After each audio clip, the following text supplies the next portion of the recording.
আমার বিশ্বনবী আয়েশা রাদিয়াল্লাহু তাআলা আনহা একদিন বলতেছেন, আল্লাহ নবী আপনি আমাদের কেমন ভালোবাসেন, আমাকে কেমন ভালোবাসেন? বিশ্বনবী বলছেন যে তোমাকে গিট্টুর মতো ভালোবাসি, গিরের মতো, দড়িতে যে গিরে পড়ে ওই গিরের মতো ভালোবাসি। তো বললো এটা কোনো কথা যে একটা গিরের মতো ভালোবাসেন? বিশ্বনবী বললেন যে দেখো, একটা গিরে যখন পড়ে যায় তখন ওইটা যত টানাটানি করবা, যত টানা হেঁচড়া করবা, ওইটা তত কি শক্ত হয়, টাইট হয়ে যায়। তোমাকে ভালোবাসি ওইটার মতো। তোমার আর আমার মধ্যে যত টানাটানি হবে ভালোবাসাটা আরো শক্তিশালী হবে। আম্মা আয়েশা রাদিয়াল্লাহু তাআলা আনহা মাঝে মাঝে বিশ্বনবীকে নাড়তেন, মজা করে বলতেন তোমার গিট্টুর খবর কি? ভালোবাসার কথা জিজ্ঞেস না করে কি বলতো, গিট্টুর খবর কি? দেখেন বিশ্বনবীর সুন্নত। আজকে যেই বলবেন যে তোমার আমি গিট্টুর মতো ভালোবাসি, কত ঢং মারা লাগতো না কি? সারা জীবন ঢং করেন নিয়ে যে যদি কোন তোমার গিট্টুর মতো ভালোবাসি, কোনো ঢং করে না, যাও সরো। সারা জীবন মুখের দিয়ে ভালো কথা বেরোয় না। তোর না কলাম যে রান্না করবি আজকে, দাঁড়িয়ে হইলো কেন?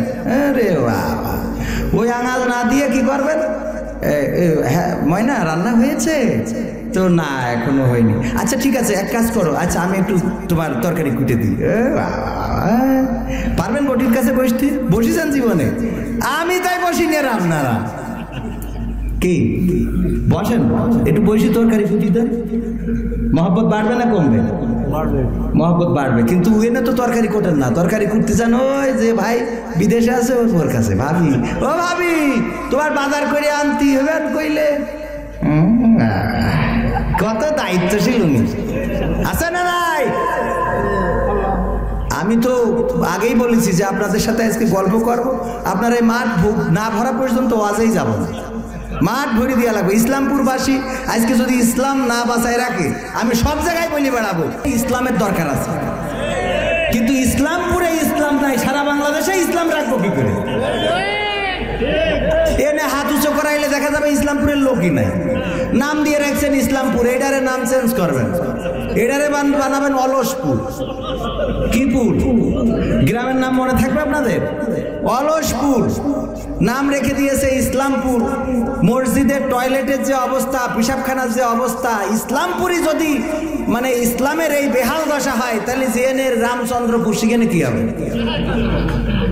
জেএনএ কেশচন্দ্রপুর সেখানে কি হবে? হরিশচন্দ্রপুর কি হবে? ইসলামপুরে ইসলাম নাই, থাকার কথাও না। ইসলামপুরবাসী মরে গেলি, এনে কবরে গেলি, ওই ইসলামপুর বলে পার পাওয়া যাবে না। যাবে? এত সোজা না, পাকামো পাইছে।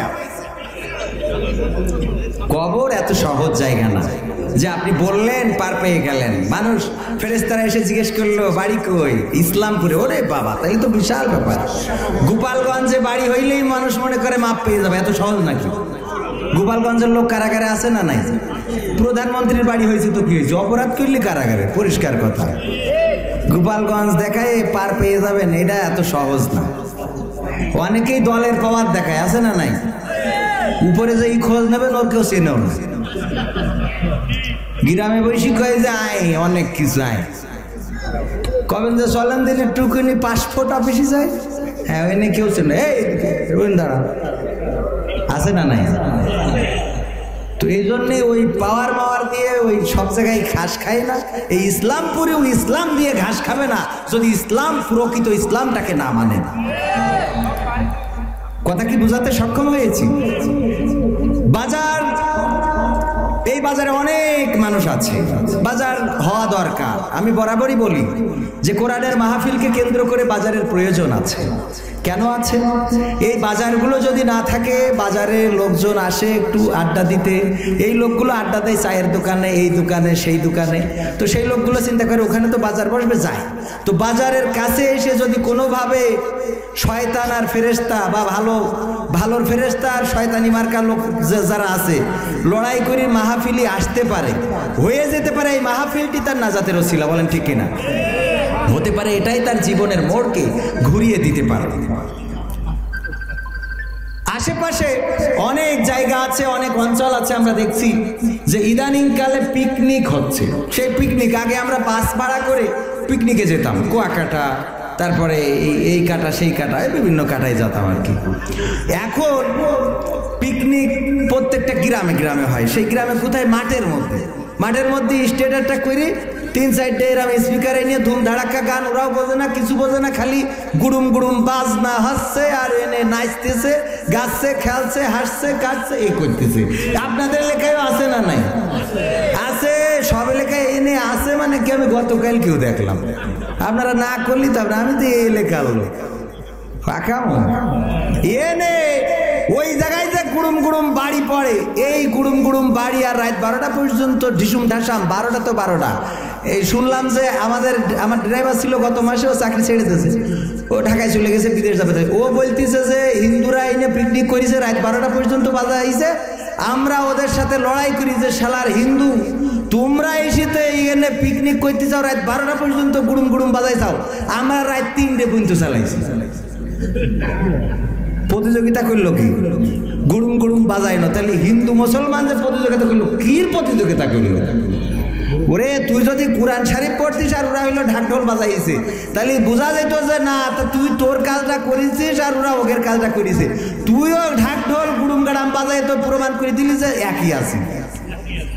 বরং এটাই তো চাই। আমরা এত অলস হয়ে গিয়েছি, আমি জানি না যে এই জাতির মুক্তি আসবে কিভাবে। এই জাতি কিভাবে, আমরা প্রতিনিয়ত মানুষকে দাফন করি, প্রতিনিয়ত কাফন করছি, জানাজায় শরীক হচ্ছি, মাটি দিয়ে আসছি।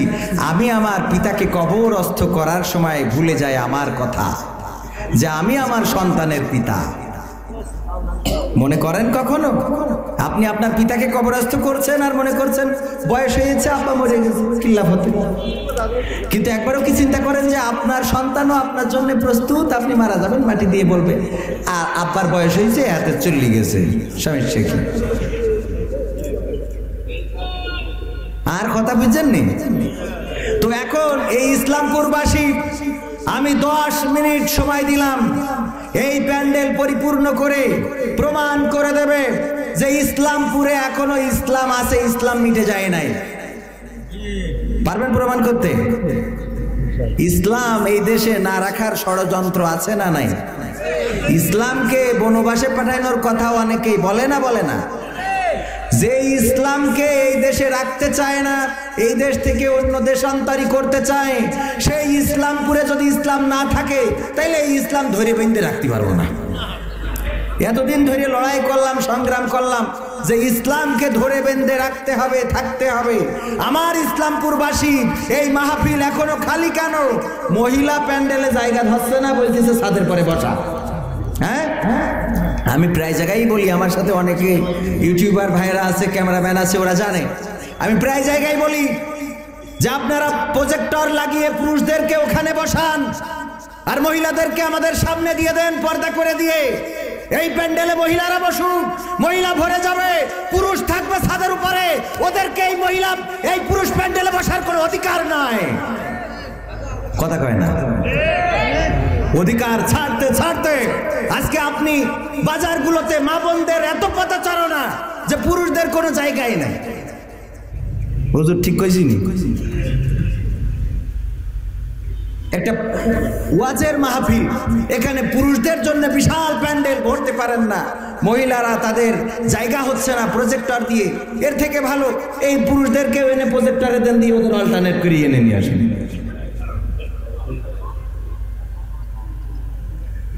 আবার মূর্তির বুকের মধ্যে কোরআন শরীফ রেখেছে, তাই নিয়ে মাথা ঘামাঘামি করে, মানুষ মেরে, গুলিগুল্লা করে, মূর্তি ভাঙচুর করে, মন্দির ভেঙে দেখাচ্ছে আমরা বিশাল ইসলাম আলো। ও যদি বলা হয় যে আলিফ বা তা কোনে থাকে কদিন, ও কবে ইংলিশ বইতে বলেন আপনি। এখন যদি বলি যে ভাই জানাজার দোয়া পারেন, কয়জন আছেন হাত তোলেন? আপনারা বুকে হাত দেন, আমি হাত তুলাবো না। জানাজার দোয়া কয়জন আছেন? হাত তোলেন, পড়তে পারবেন। জানাজাই তো শরীক হন, জানাজার দোয়াটাও আমি হাত তুলতে বলি নাই। একজন তো তুললেন জোর করি, মনে হয় শিখেছেন কোনোভাবে। এইখানে হাত তুললে কয়জন পাওয়া যাবে? বুকে হাত দিয়ে আপনারা বলেন, আমি কারোর হাত তুলাইতে চাইনি।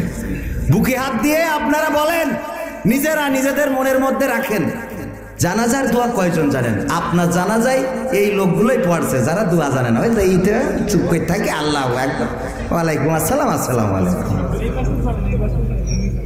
বলেন। আপনি মনে করছেন আপনি পারেন না, আপনি জানাজায় শরীক হয়েছেন, অসুবিধা নেই, আপনার জানাজা আল্লাহর ওলি পড়িয়ে দেবে।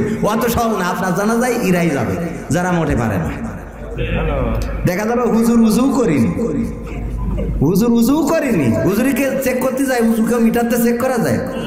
হুজুর এখন শীতকাল ওর ফজরে উজু করে হিসাব করি তারপর বাড়িতে।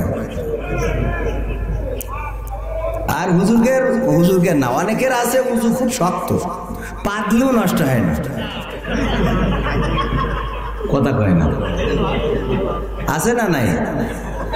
এর উজু অনেক শক্ত, জীবনে নষ্ট হবে না। ও যদি কয় নামাজ পড়বি তুই তো চল উজু করে আসি, কয় ওরে উজু আছে, জহরে আছে, আসরে আছে, মাগরিব ইশায়ও আছে, কি কই থাকে আল্লাহ জানে। আরে খুব খারাপ লাগছে, খুবই খারাপ লাগছে। আর এটাও হইতে পারে যে এনে লোক এত হবেও বা কেন, এলাকার বক্তা সব কবির বিন সামাদে বাড়ি ওর আর এনে, এই জন্য আমি গ্রামের এলাকায় মাহফিল রাখিও না, কারণ গ্রামের লোক আসবে কম আমি ভালো করেই জানি, তো এই জন্যই গ্রাম এলাকায় রাখা হয় না। এটা আমার বন্ধুর মাহফিল, আমার মোস্তফা ভাই বসেন না করে বসেন, মোস্তফা ভাই আমার বন্ধু মানুষ, বললো একটা মাহফিল করতে হবে, আমরা যুবকরা একটু উদ্যোগ নিছি, তো এই উদ্যোগে একটু থাকতে হবে। বললাম অসুবিধা নেই, আমি আবার আমার আর এক বন্ধুরে আজকের প্রধান বক্তা বানাইছি, দুই বন্ধু মিলে ওয়াজ করে যা কিছু করার এখানে করে বাড়ি যাবো ইনশাআল্লাহ। অন্য জায়গায় গেলে এক রাতি কত দেয় আমার মোস্তফা ভাই জানে, কিন্তু এখানে আমি কইছি যে কিচ্ছু লাগবে না, কিছু নেবও না, কিন্তু ফ্রি ওয়াজ শোনাতে আসবো, আর আপনারাও শুনবেন ফ্রিতে, তাও যদি পার্টি না ভরে তাহলে দুঃখ পাওয়ার কথা না, দুঃখ লাগবে কিনা? আবার মাইকটা নিলাম আমার কাকার, তা সে মাইক আমার যা করতেছে তা ভালোই করতেছে। আমরা কি কিছু সময় থাকবো? এখনো আমার যুবকেরা কোথায় ঘুরে বেড়ায়? এখনো কেন কোরআনের মাহফিলে নাই? বিভিন্ন দোকান পাটে, হাটে, মাঠে, বাজারে যারা ঘুরে বেড়াও, তোমাদের কি মনে হয় না তুমি আজকে হোক কালকে হোক কবর দেশের বাসিন্দা হবা? মনে করেছ আজীবন বেঁচে থাকবা? মোটেও না। বিশ্বনবী বলেছেন 5টি বিষয়ের পূর্বে 5টি বিষয়কে গুরুত্ব দাও। আব্দুল্লাহ ইবনে আব্বাস রাদিয়াল্লাহু তাআলা আনহু থেকে বর্ণিত, বাইহাকি শরীফের হাদিস। বিশ্বনবী বলছেন, ও আমার উম্মতেরা, তোমরা 5টি বিষয়ের পূর্বে 5টি বিষয়ের গুরুত্ব দাও। তার মধ্যে 1 নম্বর হলো তোমার বৃদ্ধকাল আসার আগে যৌবনকে গুরুত্ব দাও। কি বৃদ্ধকালে যাই আরে নামাজি, কালকে দেখলাম ঝাপাই, আমরা গেছি বেড়াইতে ইসলামী ব্যাংকের একটা প্রীতি অনুষ্ঠানে, তো আমার সাথে মসজিদের বাইরে জুম্মার শেষে অনেকেই দেখে, আরে কবির ভাই আপনি এখানে কোন থেকে ভাই একটু সেলফি তুলবো, ভাই একটু এই করবো। এক আল্লাহর ওলি বেরোয় বলছে নামাজ পড়া যায়, এনে এত চেঁচামেচি, এত কথা মসজিদের বাইরে। তো আমি বললাম যে আলী রাদিয়াল্লাহু তাআলা আনহু নামাজ পড়তে হুজুর খানিক আগেও করলো, ওয়াজ করে গেল না, পায়ে তীর ফুটেছে, তাই নামাজের সময় বের করে নিয়ে আলী টের পায়নি। আর আমরা এখানে কথা কছি তুমি টের পাও, তোর নামাজ পড়তে কয় কিনা? কথা ঠিক আছে তো?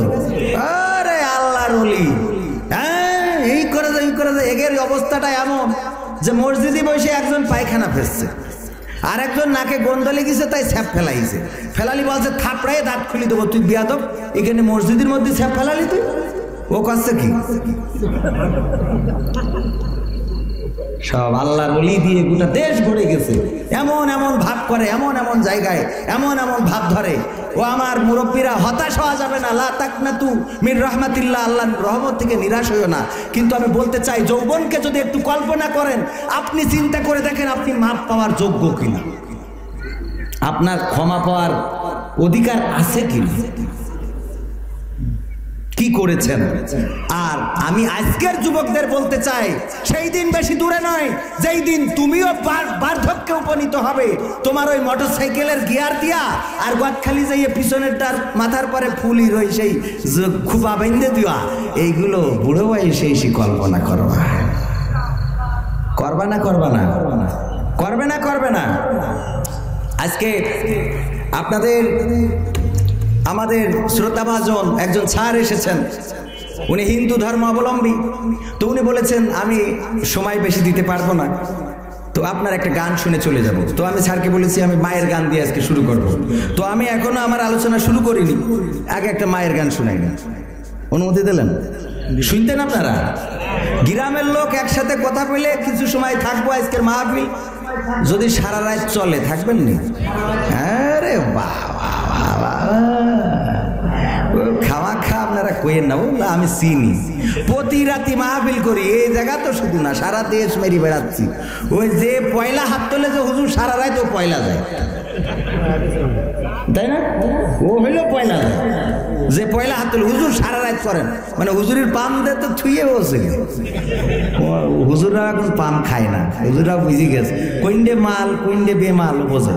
হ্যাঁ, হাত তুলে মা চাঁদ দেখাতে শোনাতে তুমি ঘুম পাড়ানির গান, সেই তুমি মা একলা একা কেমনে হলে এতটা পাষাণ।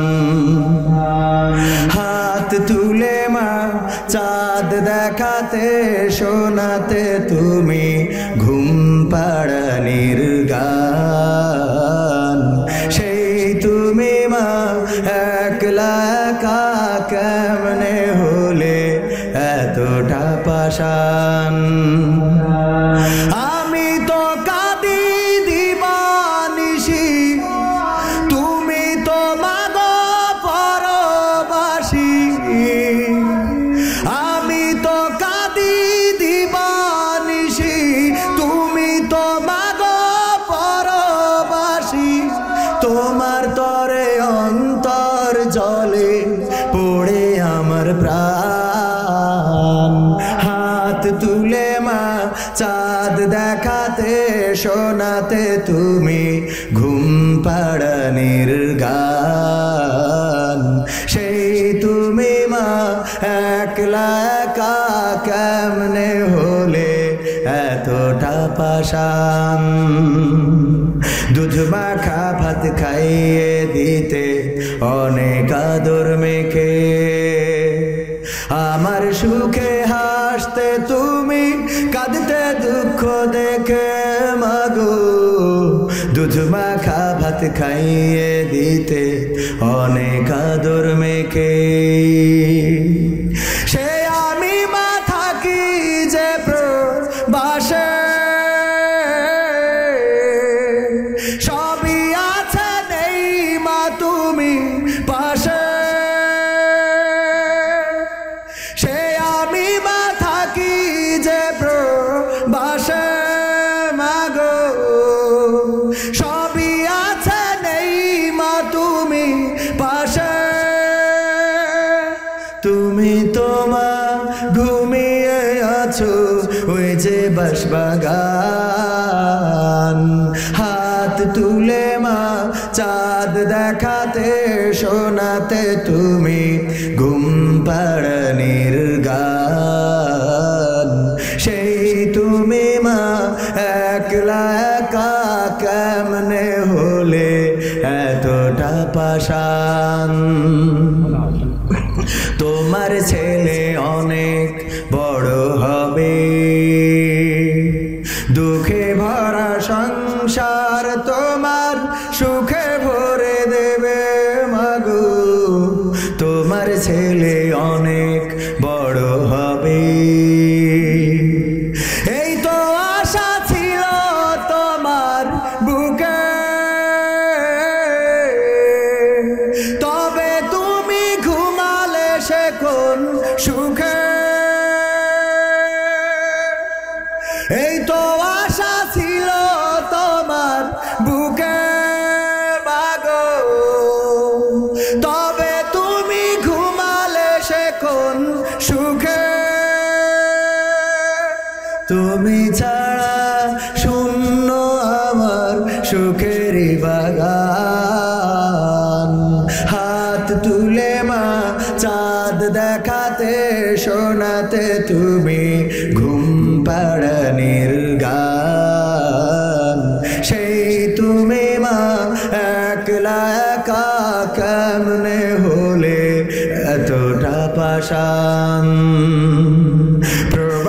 প্রবাসেতে থাকি মাগো দিন তো কেটে যায় গভীর রাতে তোমার স্মৃতি আমাকে কাঁদায় ও মা প্রবাসেতে থাকি মাগো দিন তো কেটে যায় বিদেশ থেকে ফিরলে দেশে মাগো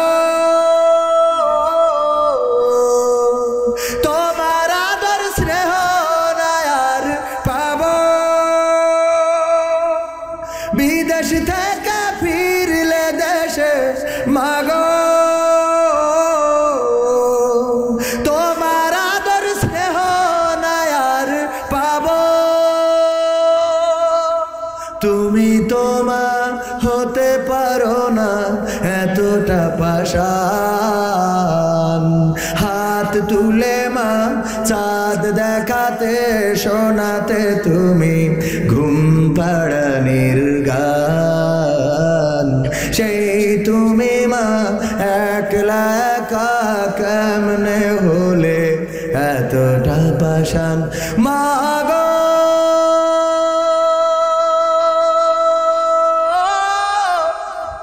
ও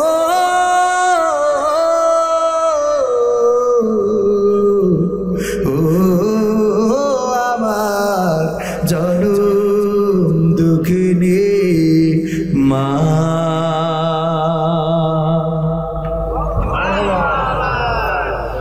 সমস্যা আছে সেক্ষেত্রে এরকম বেঞ্চ লাগানো আছে ওনাদের সাথে তাদের কাছে যাইতে পারে সমস্যা হলে মহিলাদের সমস্যা আছে ব্যাস লাগানো লোকের কাছে যাই বলবে তো বইলেই তো ফেলিছে সমস্যা আছে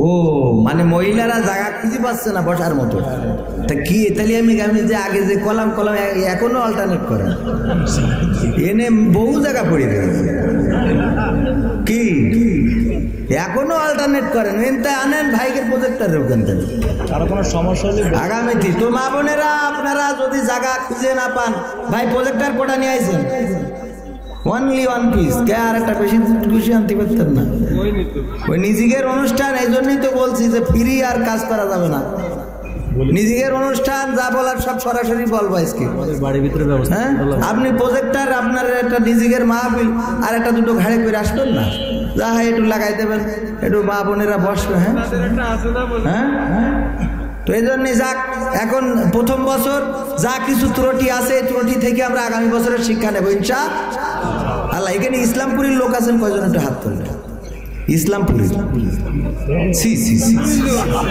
সি সি নাউজুবিল্লাহ নাউজুবিল্লাহ আপনার ইসলামপুরের লোককে যে ইসলাম নেই আজকে প্রমাণ হয়ে গেছে এ দেশে ইসলাম ঠিক করে রাখা যেত না ওই সেই আগে ক্যাসেটে শুনতাম একজন চুরি করতে যাইতে ধরা খেয়েছে তাড়া করিয়েছে তা যাই পুকুরের মধ্যে পড়েছে এখন সে উঠতে পারছে না কোনোভাবে তো ও বলছে যে ইসলাম ডুবলো তাই একজন মহিলা বলছে ওগো মনে হয় দেখো কোনো হুজুর মনে হয় খানার মধ্যে টধ্যে পড়িয়েছে দেখো ইসলাম মনে হয় ডুবে যাচ্ছে ওই যে বলছে ইসলাম ডুবলো মানে হুজুর ডুবে গেলে তো ইসলাম ডুবে যাবে তাই জন্য চলো একটু সেই উদ্ধার করি শীতের রাত তো এখন ওর স্বামী বলছে না দরকার নেই বলছে না চলো দেখো না বলছে ইসলাম ডুবলো তার মানে ইসলাম মনে হয় আজকে ডুবে চলে যাবে গো তো চলো যাই গো একটু উদ্ধার করি তো উদ্ধার করেছি করি হুজুরের গায়ে হাত তুলেছে আর টেপ স্যার বলছে হুজুর গো কত কষ্ট পাইছেন গো হুজুর আপনার জন্য দেখেন আপনাকে জন্য আমরা ইসলামটা পাইছি আপনারা ডুবে গেলে তো ইসলাম সত্যিই ডুবে যাবে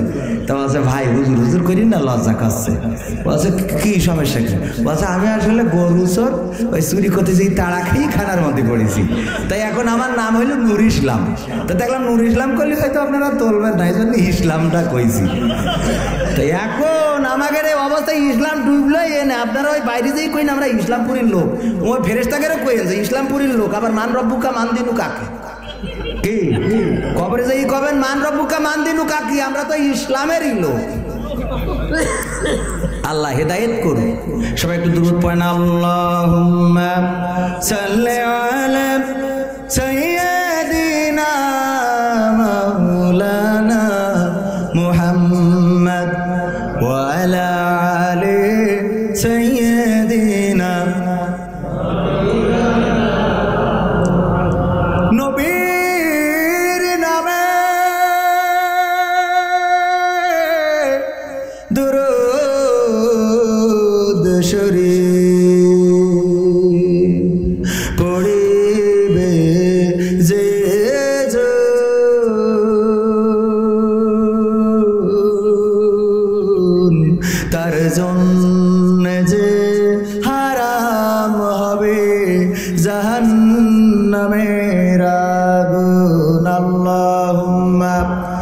সাল্লি আলা সাইয়্যিদিনা মাওলানা মুহাম্মদ।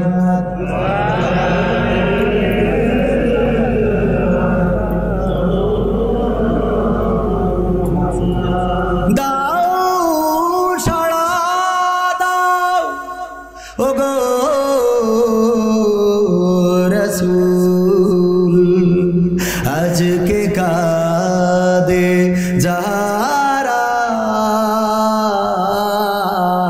পরপারের কান্ডারে তুমি মোদের জানের পিয়ারা। আল্লাহুম্মা সাল্লি আলা সাইয়্যিদিনা মাওলানা মুহাম্মদ ওয়া আলা আলি সাইয়্যিদিনা মাওলানা মুহাম্মদ। আলহামদুলিল্লাহ, ইসলামপুর পূর্বপাড়া গ্রামবাসীর উদ্যোগে প্রথম বার্ষিক ওয়াজ মাহফিলের সম্মানিত শ্রদ্ধাভাজন সভাপতি জনাব মোহাম্মদ কবির হোসেন, সহসভাপতি ইসলামপুর পূর্বপাড়া জামে মসজিদ, প্রধান অতিথি হিসাবে আজকে উপস্থিত থাকার কথা আপনাদের অত্র ইউনিয়নের সুযোগ্য চেয়ারম্যান, যাকে আপনারা আপনাদের ভালোবাসা থেকে আপনাদের আশাকাঙ্ক্ষার প্রতিফলন এবং বাস্তবায়ন দেখতে চেয়ে ভোট প্রদান করেছেন 7 নম্বর নাভরণ ইউনিয়ন পরিষদের সম্মানিত চেয়ারম্যান সাহেব জনাব মোহাম্মদ শাহজাহান আলী। এছাড়া বিশেষ অতিথি হিসাবে উপস্থিত আছেন অত্র ওয়ার্ডের সুযোগ্য মেম্বার জনাব মুজিবুর রহমান সাহেব। তাছাড়া আমার আগে আলোচনা করেছেন আজকের মাহফিলের দ্বিতীয় বক্তা, তরুণ তেজস্বী বক্তা, কুকিল কণ্ঠস্বর ও সুমিষ্ট ভাষী হাফেজ মাওলানা জাহিদ হাসান সাতক্ষীরা। আমার পরে আলোচনা করবেন আপনারা যার আলোচনা শোনার জন্য উন্মুখ হয়ে বসে আছেন আমার বন্ধুগণ। আমি বড় ভালোবাসি এবং আমাকেও স্নেহ করে ভালোবাসি আমার শ্রদ্ধাভাজন ব্যক্তিত্ব, বিশিষ্ট ইসলামী চিন্তাবিদ, মুফাসসিরে কোরআন ও আলোড়ন সৃষ্টিকারী বক্তা হযরত মাওলানা ইনামুল হাসান বিন নূর সাহেব।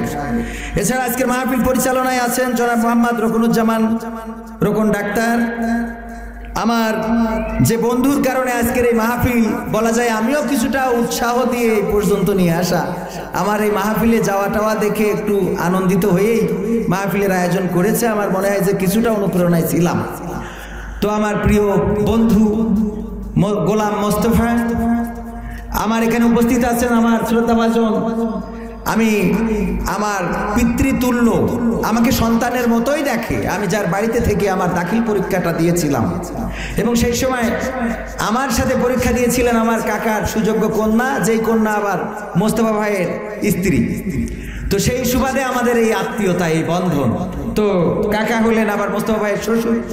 তো সব মিলাই উপস্থিত আছেন আমার বশির কাকা, যার কণ্ঠস্বর আপনারা এখন ওয়াজের ক্যাসেটে শোনেন, ভোট আসলে শোনেন, বিজয়ের জন্যে, ভোটে জেতার জন্যে যে ক্যাম্পাইসগুলো থাকে। আগে উনি সিনেমা হলের রেকর্ডিং করতেন, মিতালি সিনেমায় আসবে, বিশাল ফাটাফাটি সিনেমা, সপরিবারে দেখতে পারবেন না, একা একা যাবেন এবং দেখবেন পারলে ঠেকাও। এবার ওইটা আবার রিপিট হতো, পারলে ঠেকাও, পারলে ঠেকাও, পারলে ঠেকাও। কি রিপিট হতো না? সেই কণ্ঠস্বর আজকে ঘুরে ওয়াজের কণ্ঠস্বর হয়েছে। যেই মুখে দাড়ি ছিল না সেই মুখে দাড়ি রয়েছে, যেই মাথায় টুপি ছিল না সেই মাথায় টুপি পরেছে, যেই গায়ে পাঞ্জাবি ছিল না সেই গায়ে পাঞ্জাবি পরেছে। এই যে পরিবর্তন এসেছে, এই পরিবর্তন অনেকেরই হয়েছে, অনেক জায়গাতেই হয়েছে। ইসলামপুরে হয় নাই, কিন্তু অসংখ্য রামচন্দ্রপুরে ইসলামের পরিবর্তন আমি নিজ চোখে দেখে এসেছি। সম্মানিত ভাইয়েরা, আমার স্টেজে উপস্থিত আছেন গণ্যমান্য ব্যক্তিবর্গ, যাদের ছাত্র হতে পারলে আমি নিজেকে ধন্য মনে করতাম। আমার সামনে উপবিষ্ট দিনদার ইমানদার মুসলমান ভাই ও বাবাজিরা, পর্দার অন্তরালে আমার মা এবং বোনেরা, যাদের প্যান্ডেলে জায়গা হচ্ছে না, আমার মা বোনদের সব জায়গায় আমি দেখি যে উপস্থিতি বরাবরই বেশি হয় আলহামদুলিল্লাহ। তো আমি সবাইকে আমার অন্তরস্থল থেকে আবারও সালাম জানাচ্ছি, আসসালামু আলাইকুম ওয়া রাহমাতুল্লাহি তাআলা ওয়া বারাকাতুহু। আমরা সেই মহান রব্বুল আলামিনের শুকরিয়া আদায় করছি, যেই মহান রব্বুল আলামিন দয়া করে মায়া করে আমাদেরকে মানুষ হিসাবে সৃষ্টি করেছেন। আপনাদের এই বর্ডার দিয়ে অনেক গরু ভারত থেকে বাংলাদেশে পাস হয় না? হয় না? এই গরুগুলো হাঁটিয়ে এনে অথবা সাঁতরিয়ে এনে নদী পার করে এনে ট্রাকে তোলে, লসিমনে তোলে, করিমনে তোলে। এগুলো উঠায়ে নিয়ে যখন ঢাকা, চট্টগ্রাম, সিলেট, কুমিল্লা এইসব জায়গাতে সাপ্লাই করা হয়, সারা রাত ধরে গরুটারে ভারত থেকে হাঁটায় নিয়ে আসলো, তারপরে নদী পার করালো, এপারে এনে একটা ট্রাকে উঠায় এবং এই ট্রাকে এমনভাবে সাজায় এবং এমনভাবে বেঁধে রাখে যে এই গরুটা কোনোভাবে সে ওখানে শুইতে পারবে না। ফেরিঘাটে জ্যাম পড়ে গেছে কুয়াশায়, 4 ঘন্টা 5 ঘন্টা ওখানে ট্রাকটা আটকে আছে, গরুর ট্রাক। এই গরুটার কষ্টটা কত বলার কোনো জায়গা নাই। চোখ দিয়ে দেখবেন যে পানি ঝরছে। যদি কোনোভাবে একটু কাজ হয়, আমি দেখেছি যে ওই রাখালটা ট্রাকের ছাদ থেকে নেমে এসে পাঁচুনি দিয়ে এমন কুতা দেয় যে ওর ওই শোয়ার থেকে উঠে দাঁড়ানোটাই আবার বেটার মনে করে, আবার দাঁড়িয়ে যায়।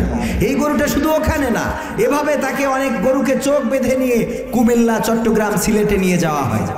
আল্লাহ রাব্বুল আলামিন যদি মানুষ না বানাই আপনারে আমারে গরু বানাইতো, আল্লাহর কি কোনো দায়বদ্ধতা আছে?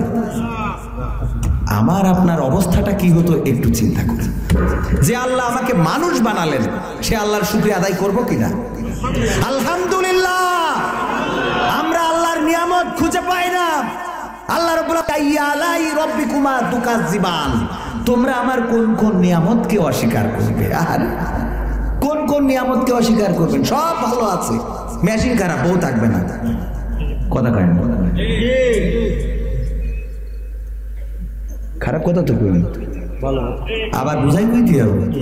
ওরে ক করলি তো কলকাতা বুঝি নেওয়া যায়, এই ইসলামপুরি তাও বোঝে না। সব ভালো, চেহারা ভালো, নায়কের মতো চেহারা, শাহরুখ খান, শাকিব খান, কিন্তু সকালে গোসল করার সক্ষমতা নাই, বউ থাকতে নেই। শুকরিয়া আদায় করবেন কিনা? আরে একটু চিন্তা করেন না, কত নিয়ামত আল্লাহ দিয়েছে। আমি মাঝে মাঝে বলি যে আপনি যারা ওই যে মোটরসাইকেলের পিছনে নিয়ে গিয়ার দেয়, খুব জোরে যায়, এনতে যে গদখালি, এনতে যে ব্যাক গিয়ার, এমন জোরে যায়, গাছে 2-1 ঠুল খেয়ে কাইতেও পড়ে। আমার বন্ধু বলছে ওরা এত জোরে যায় কে জন্য? আমি কই যে পাওয়ার ব্যাংক পিছনে শ্বাস ফুরাইনো তো ভয় নেই, ও শ্বাস ফুরাবে, ও শ্বাস ফুরাইনো তো ভয় নেই, পাওয়ার ব্যাংক করে চলে যায়। এই যে করে চলে যাও, আল্লাহ যদি শুধু জবানের শক্তিটা না দিত, তাইলে ওই মেয়েটারে বলতে পারতেন না আই লাভ ইউ।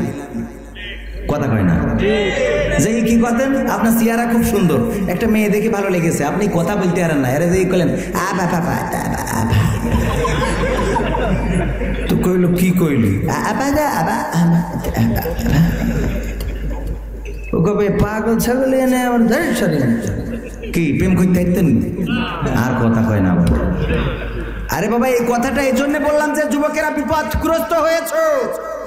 তোমরা প্রেম করতে গেলেও আল্লাহর কৃতজ্ঞ হও যে আল্লাহ তোমাকে বলার শক্তি দিয়েছেন। তোমার ডার্লিংটা খুব ভালো, তোমায় দেখলে মনে হয় 1000 বছর তোমার সাথে ছিল পরিচয়, বান্ধবী ছিল পরিচয়। গায় না, আমি কইছি এই গান ওদের জন্য গাওয়া লাগতো না। এই গান গাইতে গেলেও আল্লাহ শুকরিয়া আদায় করতে হবে যে তোমার গাওয়ার তৌফিক আল্লাহ দিয়েছে, ঠিক কিনা বুঝুন? আর কথা বুঝছেন না? তো এখন এই গানটা আপনি ঘুরাইয়ে গাবেন কি? তোমায় দেখলে মনে হয় 1000 বছর তোমার সাথে ছিল পরিচয়, ও বউ ছিল পরিচয়। বউ যে কি খুশি হবে, পরের দিন সকালবেলা দেখবেন যে ম্যাগি রান্না করে নিছে। কি তবে আজকে যে এই জন্য টেস্ট করেন না, আজকে যে টেস্ট করলে আবার ঝামেলা হবে। কি করবে? কবে আম্মা আম্মা আম্মা ওঠেন, কি হয়েছে? আম্মা ওঠেন, আপনার ছেলে কিরাম করছে, কিরাম করছে? গান গাচ্ছে। গান গাচ্ছে কি? ও জীবনে গান গায় না, এসে দরজায় লাথি মেরি কয় এই দরজা খোল, আর আজ এসে বলছে তোমায় দেখলে মনে হয় 1000 বছর ধরে পরিচয়। তো তার সমস্যা কি? সমস্যা হইলো আমার মনে হয় ওর জেনে পেয়েছে, তা না হইলে ওর মুখতে তো গান বেরোনোর কথা না। কি সারা জীবন যে বোর সাথে ঝাড়ি মারবেন? দেখেন কত ইমানদার যে আপনারা এই প্যান্ডেল এখনো ফুল করতে পারলেন না, আর ওখানে জায়গা হচ্ছে না, আরো স্বেচ্ছাসেবকদের সাথে যোগাযোগ করতে আছে, তারা বসার ব্যবস্থা করে দেবে। তাহলে এই যে আল্লাহর ওলিদের গায়ে আপনারা হাত তোলেন, তাদের সাথে বাজে ব্যবহার করেন, খারাপ আচরণ করেন, এটা কি ঠিক করবেন? আর ভালো ভালো কথা বলবেন, ভালোবাসা দেবেন।